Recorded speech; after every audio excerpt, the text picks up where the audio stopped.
I don't get a dad bod. No, honestly, with the whole weight thing, I was eating a ton of food. I was drinking water. I was training hard, and it's been a hot summer too. So, but I mean, it just came off. I don't know. I mean, listen, I felt so efficient. I felt strong. I felt amazing. I just started off a little slow, but we're good.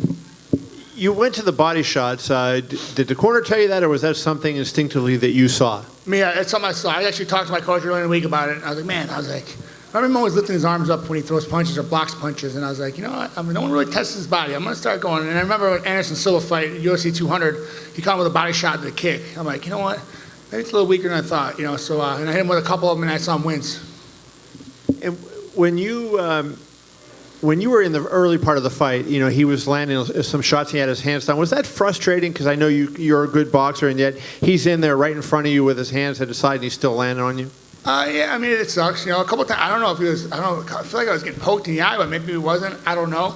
I was a couple of times, I'm like, God, is that a finger? Like, I don't know. I don't know if it was a knuckle. I mean, I wasn't trying to bitch about it, but I don't know if it was. But, we overcame it. And, listen, he's an amazing fighter. He makes people feel uncomfortable in there. And he did that for the first 2 rounds. But then I started getting my bearings straight. I saw him slowing down. I'm like, okay, this is where I got to take it now. And then lastly for me, where do you want to go? I mean, Dana talked about he was going to talk to you. Do you do a trilogy with DC? Do you rematch Francis? I mean, do you have any thought? I know you just won the belt, but any idea? That's the number one question after every time about who are you going to fight next? Honestly, I just bought a new home. Been there for 2 weeks. I want to go in the hot tub, the pool, let my body rest, and we can figure it out from there. Cool. Congrats again. Thank you, sir. Stipe right in the middle here. In the first round, Daniel picked you up and he got you in the slam. Yeah, I thought I was up there for like an hour. What was that? I thought we were doing like WWE or something. Is he calling me out? I don't know. It was weird. It was weird, but also, what does it feel like for you to be prone in that position? We've never seen you in that position. It happens. Before. I mean, listen, the fight, anything can happen, And he's giving me some good shots on the bottom, but I wasn't really worried. I was smart about it. He's tough. He's good. He's an amazing wrestler, and I just. Like I said, I just started off slow in that first 2 rounds. I wasn't me. And in that third round, I knew I was a better fighter. And that's when it gets overcomer, man. It's nothing but adversity. It's awesome. That's how we do it here in Cleveland. All week, you seem to be making googly eyes at your daughter. We saw you at the weigh-in. We saw you beautiful. At the Beautiful. Wouldn't you? How much was she in your mind as you were in the cage? She's always in my mind. It's my homie. It's my sidekick. No matter what happens in this fight game, I'm going to go out there, I'm going to fight. Win, lose, or draw. I'm swinging, I'm going out there, but as long as I know I'm going home with my daughter, that's all I care about. And did it occur to you that you actually finished DC in the same exact position where Jones finished him in this building a couple years ago? I don't really care about that. I care about I got this bad boy back, and I can go home with my daughter. Stipe right here in front of you. Curious what you make of that new belt compared to the one you had before. It's a belt, man. I'm champ again, so all I care about. Where did you learn that celebration after the dude, honestly, it was in old school. We watched it today, and I kind of franked the tanked it. I just had no idea what I was doing. I kind of just lost. I don't know why I did it. I feel really dumb that I did it.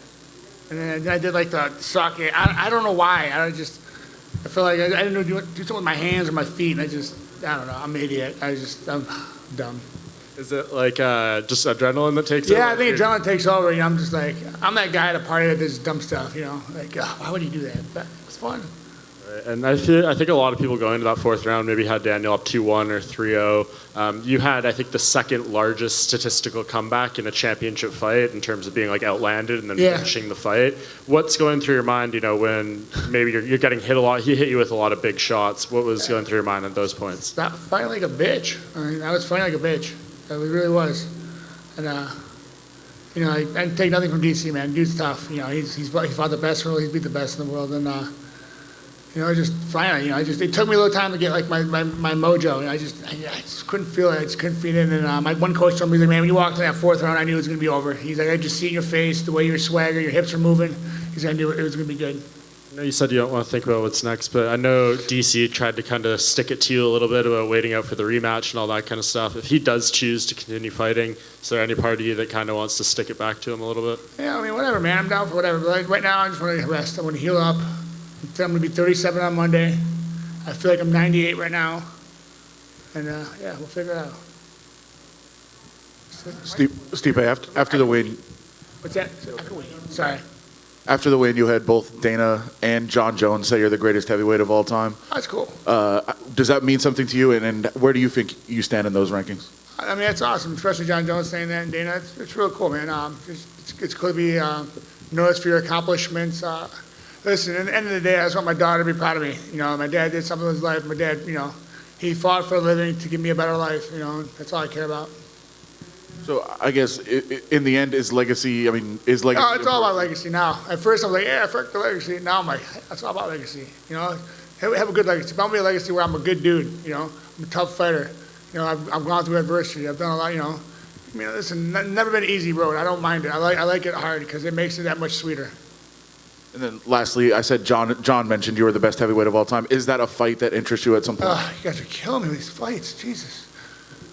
Yeah, I mean, I always say I'll fight anyone, honestly. It was really cool to say.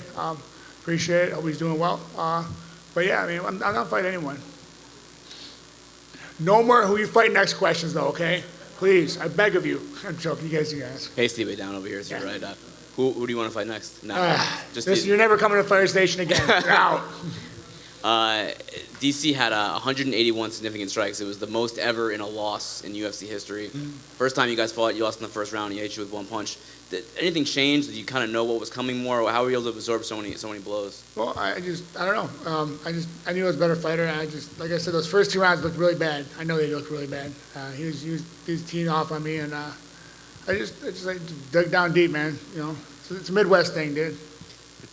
What kind of ribbing are you going to get when you go back to the fire station? Oh, it's going to be terrible. I don't think I'm going to work again. I might quit. They're going to destroy me. It's not going to be fun. You're trying to go full time. It's got to work. Well, yeah, I got no choice then, yeah.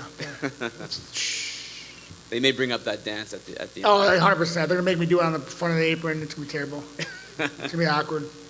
And last thing for me, you weighed in at 230 pounds. Yeah. There's no way you could go to 205. Oh, God, no. No chance, right? No. No.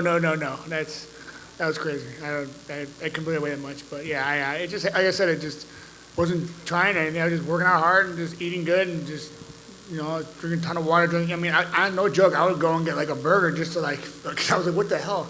So I would eat shitty food once in a while just to like see what would help, and nothing. And just constantly, I mean, I did a crowd machine during the week. They're like, you're going to stop sweating the minute you get in there. I was still sweating while I was in there. I'm like, hope I don't get frostbite. It'd be terrible. Like that with Antonio Brown. That'd be terrible, right? Clean fight. That'd be terrible. But anyway. But thanks for the article. It was a great article, by the way. You did. Thanks. Thank you. So you were just being honest about getting beat up those first couple of rounds? Oh, 100%. Yeah, in hindsight now, it doesn't matter because you won, but was there ring rust? Was there jitters? Was there an adrenaline dump? What was it? I don't think it was an adrenaline dump. I think it was more like the ring rust and just getting my bearings straight. He's a tough guy, and he's really awkward. He makes it awkward for you. That's what he's good at. And I think it just, it just took me a little bit, But hey, like you said, and in a sprint, it's a marathon. Yeah. So he said that he let his coaches down. He feels like he let his coaches down by not wrestling. Did you expect him to try to take you down more? Yeah, I mean, he got me that first takedown. I felt comfortable. I got the angle, and I didn't do what I was supposed to. I've been working on it the whole camp, and then he lifted me up like, I don't know. I thought he was gonna start walking around the octagon or something. He's like, I don't know. And then and after that, I felt good. He did it again. I sprawled on him, and I started feeling more comfortable. I knew he was getting tired. I'm like, okay, so it's gonna be a lot easier for me because he's an amazing wrestler. He's an amazing fighter, and listen. Trust me, when you lose, you feel like you let your coaches down. Like that's what I did last fight. I feel like I let my coaches down. So obviously you had the joy of your daughter to keep you company all this time, but were there any times during that waiting to get that rematch that it did get a little dark for you and that you didn't, you thought maybe it wouldn't come or it didn't? No? I don't know. I love it. That whole year was awesome. Spending the whole year with her, getting to wake up at 6 in the morning, changing a poopy diaper, it's awesome. No, but I honestly wouldn't change it for her. I'm so happy. Like, me and my wife are so blessed to have such an amazing daughter, such a good kid. And certainly it gives you an opportunity to heal up from any sort of lingering injuries you may have had anyway then. 100%. Well, it wasn't that bad. I think it was more mental and just letting my body recharge, because I don't know, some guys, I don't know if some guys can do it, I can't, but if I'm go, eventually I'm just going to wear down, and just mentally and physically I was kind of just drained. Awesome. Well, congrats. Thank you. Stipe over here. I'm joking. On your left. Right here. Okay, I see you. All right, so Stipe, obviously there was a lot of talk about what would be next for Daniel, John Jones trilogy, et cetera, et cetera. I know you just want to focus on your fight, but now that you're on the other side of it, how much did it bother you that everyone was talking about that and they just seemed to be overlooking you a bit? I'm used to it. I'm not worried about it. Listen, it's the game we're in. You know, I mean, people want to see this fight. People want to see that fight. Listen, I'm happy I got my opportunity, and look what I got back. Hey, Stipe, just one for me. Congrats on the win, first and foremost. You know, Daniel had the really special privilege of sitting down with his kids and watching that E60 special on him. When you talk about legacy, when you inevitably get your own E60, what do you want your daughter to take away from it when she's older? Just, you know, there's a lot of reasons why I wanted this fight. Honestly, I think about it more and more. There's a lot of reasons, not just about me, but it was a lot about me. But like, I just knew I was a better fighter. But then, like, I wanted to show my daughter that, you know, times get tough. You know, something doesn't happen. You just gotta get back up and just, you know, dust yourself off. But then also, a bunch of guys at the stations, kids, when I lost, they cried.